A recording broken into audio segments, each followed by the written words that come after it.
Another thing that you can be working on while you're waiting for your classmates to catch up on whatever step they're on is the background or the tabletop, the floor, whatever you want to call this area of our picture.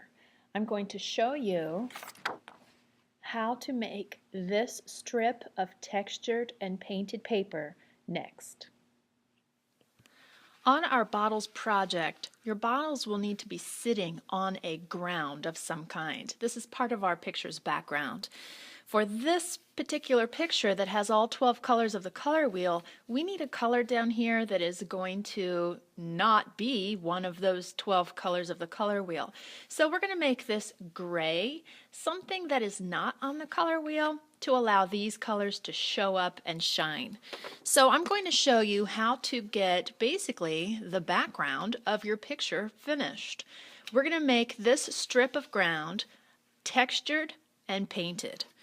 To begin with, you will need to get a piece of paper like this from me. This is 3.5 inches tall and 16 inches wide, and of course a paint mat, because we're going to be painting and using this crayon here on its side to make some texture.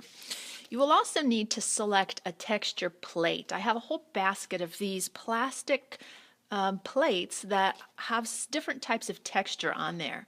I'm just going to pick this one and I'll show you what to do. You slide your texture plate underneath your strip of paper. Of course, you want the texture side facing up. And the trickiest part of this is to just get this paper to hold still. So I'm going to hold this real steady with my hands. And then I have this black crayon that has no paper. And you'll need to definitely get one like this. Holding this paper steady, I'm going to use the side of my crayon. I'm going to press hard. And I'm going to just rub that crayon over my paper and pick up that texture.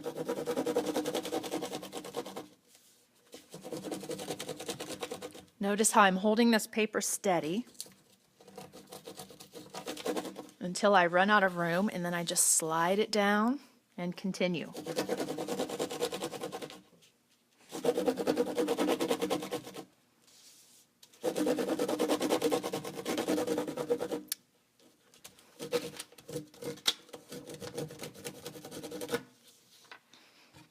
There, I finished that. A couple of things to keep in mind. You are going to be painting over this, so you want the wax from your crayon to be heavy and dark. So when you're rubbing your texture, press hard. Another thing to keep in mind is if there is someone at your table who is painting their bottles, you might want to move to the floor and do this, because as you can tell by my screen, it really shakes a lot when you do this. Next, we are going to apply some paint to this.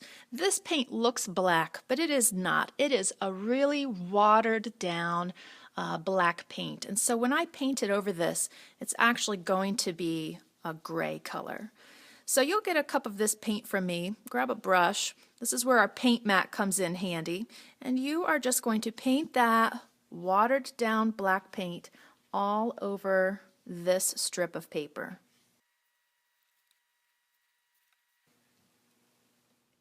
Now when this piece of textured and painted paper is dry, or mostly dry, you are ready to glue this onto the background for your project.